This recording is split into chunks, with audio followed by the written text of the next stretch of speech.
अस्सलामुअलैकुम दोस्तों, आपने कभी रिहाना का नाम तो जरूर सुना होगा, लेकिन क्या आप जानते हैं कि वो जिस मुल्क से ताल्लुक रखती है वो एक छोटा सा जजीरा है जिसको आज लोग बारबाडोस के नाम से जानते हैं, जिसने दुनिया की सबसे बड़ी ताकत, जी हाँ, यानी कि बरतानिया को ललकार दिया था। और सिर्फ ललकारा नहीं बल्कि अपनी आजादी और पहचान भी जीत ली। ये कहानी है उस मुल्क की जहाँ लोग मुस्कुराहट के साथ जिंदगी गुजारते हैं, जहाँ समंदर का पानी शफाफ शीशे की तरह साफ है और जहाँ जराइम की शरह दुनिया में सबसे कम है। लेकिन इस सुकून के पीछे एक लंबी और तकलीफ दे तारीख भी छुपी हुई है दोस्त। बारबाडोस 1600 की दहाई में बरतानवी कब्जे में चला गया था। यहाँ के लोगों से उनकी जमीनें छीन ली गईं और उसके बाद उन पर बहुत ही ज्यादा जुल्म ढाए गए। बारबाडोस को सबसे पहले पोर्तुगीज लोगों ने 1500 सेंचुरी के आसपास देखा था, लेकिन उस वक्त उन्होंने इस जजीरे को कब्जा नहीं किया, बल्कि उनके सिर्फ एक सेलर पेड्रो कैंपस यहाँ रुका था और उसने आइलैंड का नाम रखा ओस बारबाडोस, जिसका मतलब होता है दाढ़ी वाले लोग, द बियर्ड ओन्स। क्यों? क्योंकि उन्होंने यहाँ की पेड़ बनाए टाइप ट्रीज देखे जिनके रूट्स नीचे लटक रही थी और उनको लगा जैसे किसी आदमी की दाढ़ी हो, इसलिए उन्होंने इस जजीरे का नाम रखा बारबाडोस। दोस्तों, कितना मजाया वाकया है कि एक दरख्त को देखकर एक मुल्क का नाम रखा जाए। बाद में 1627 में जब इंग्लैंड ने बारबाडोस पर कब्जा कर लिया और ब्रिटिश सेटलर्स ने यहाँ शुगर प्लांटेशन बनाना शुरू किया, इसके बाद बारबाडोस एक स्लेव आइलैंड बन गया। अफ्रीकन को यहाँ जबरदस्ती लाकर यहाँ काम करवाया जाता था। ये वो वाकया था जहां से बारबाडोस का सबसे दर्दनाक सफर शुरू होता है। 1816 में ये वाकया हुआ। बारबाडोस की हिस्ट्री का सबसे यादगार और जज्बाती पल था। सदियों तक गुलामी सहने के बाद 1816 में एक आदमी उठा जिसका नाम था बूसा। वो एक अफ्रीकन स्लेव था, लेकिन दिल से आजादी का सिपाही। उसने अपने साथियों को इकट्ठा करके गुलामी के खिलाफ बगावत शुरू की। इसको कहते हैं बूसा रिबेलियन ऑफ 1816। बारबाडोस के तकरीबन 20,000 स्लेव्स ने इस बगावत में हिस्सा लिया। उन्होंने ब्रिटिश प्लांटेशन ओनर्स के खिलाफ जंग शुरू कर दी, लेकिन ब्रिटिश आर्मी ने उन्हें कुछ हफ्तों में ही मार दिया और बूसा खुद शहीद हो गया। मगर उसकी ये कुर्बानी बेकार नहीं गई। उसके बाद पूरा कैरेबियन हिला गया और 1834 में जब ब्रिटेन ने स्लेव ट्रेड और गुलामी को हमेशा के लिए खत्म कर दिया, आज भी बारबाडोस में बूसा स्टैच्यू बना हुआ है। वो दोनों हाथ ऊपर उठाए हुए है और उसके नीचे लिखा है the symbol of freedom for all Barbadians. ये बूसा के स्टेटस बारबाडोस के हर शहरी के लिए आजादी की पहचान है। जब भी कोई उस जगह से गुजरता है वो याद करता है कि आजादी आसान नहीं थी, लेकिन मुमकिन थी दोस्तों। 2021 में जब बारबाडोस ने क्वीन एलिजाबेथ को हटाकर रिपब्लिक बनाने का ऐलान किया, न भूलने वाला मोमेंट था।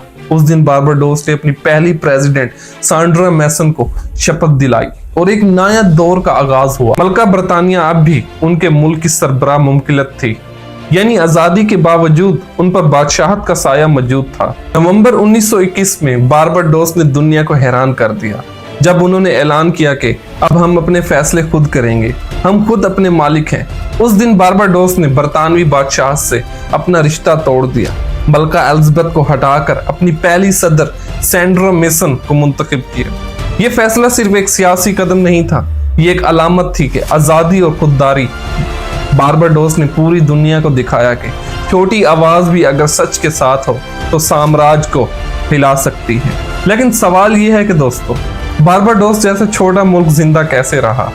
पहले ये मुल्क सिर्फ गन्ने की पैदावार पर चलता था, मगर वक्त के साथ साथ इन्होंने अपनी माशियत बदल डाली। आज बारबाडोस लग्जरी टूरिज्म का मरकज है। दुनिया के अमीर तरीन लोग यहाँ छुट्टियां मनाने आते हैं। प्राइवेट बीचेस, 5 स्टार रेस्टोरेंट्स और नीला समंदर।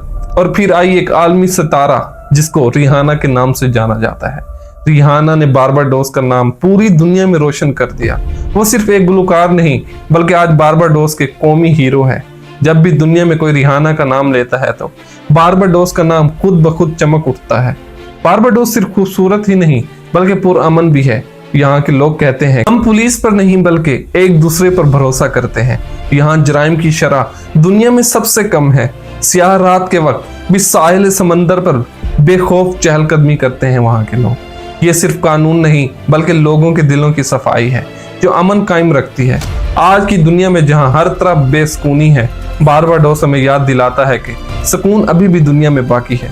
बारबाडोस का ये फैसला बरतानिया के लिए एक झटका था। एक छोटे से जजीरे की बड़ी सल्तनत को ललकारना बहुत ही बड़ी बात है दोस्त। इसके बाद जमाइका और कनाडा जैसे ममालिक में भी बहस छिड़ गई, क्या हमें भी बादशाहत से अलग हो जाना चाहिए। बारबाडोस ने सिर्फ आज़ादी हासिल नहीं की, बल्कि दुनिया को ये पैगाम दिया कि इज्जत ताकत से नहीं, किरदार से कमाई जाती है। लेकिन आज बारबाडोस के सामने एक नया खतरा भी है, क्लाइमेट चेंज। समुद्री सतह बुलंद हो रही है और ये पूरा जजीरा डूबने के खतरे में भी है। बारबाडोस के वजीर आज़म मियां मोटली ने अक़वाम मुत्तहिदा में खड़े होकर कहा, अगर हम आज ना लड़े तो कल हम सब पानी में डूब जाएंगे। बारबाडोस ने काबिल तजदीद तवन्नाई, इलेक्ट्रिक ट्रांसपोर्ट, माहौल दोस्त सियाहत में सरमायाकारी करके दुनिया के लिए एक मिसाल कायम कर दी। बारबाडोस एक छोटा सा मुल्क है, लेकिन इसकी हिम्मत, इसकी गैरत और इसकी कहानी बहुत बड़ी है दोस्तों। ये मुल्क हमें सिखाता है कि आज़ादी सिर्फ जंग से नहीं, सोच से हासिल होती है, और जब सोच बदल जाती है तो छोटी कौम भी दुनिया बदल सकती है। नवंबर 2021 में बारबाडोस ने दुनिया को हैरान कर दिया जब इन्होंने ऐलान किया, अब हम अपने फैसले खुद करेंगे, हम खुद अपने मालिक हैं।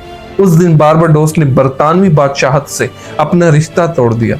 मलका एलिजाबेथ को हटाकर अपनी पहली सदर सैंड्रा मेसन को मुंतखब किया। फैसला सिर्फ एक सियासी कदम नहीं था, बल्कि ये एक अलामत थी आज़ादी और खुददारी की। बारबाडोस ने पूरी दुनिया को दिखाया कि छोटी आवाज भी अगर सच के साथ हो तो साम्राज्य को हिला सकती। दोस्तों, ये थी बारबाडोस की कहानी। हमें अपनी कमेंट में राय जरूर बताइए कि हमारी ये आज की वीडियो आपको कैसी लगी। अगर हमारी ये वीडियो आपको पसंद आई हो तो हमारे चैनल को लाइक, सब्सक्राइब और शेयर करना मत भूलें, और बेल आइकन के बटन को भी लाजमी प्रेस करें ताकि हमारी हर आने वाली नई वीडियो आप तक जल्द से जल्द पहुंच सके। शुक्रिया दोस्तों, अल्लाह हाफिज।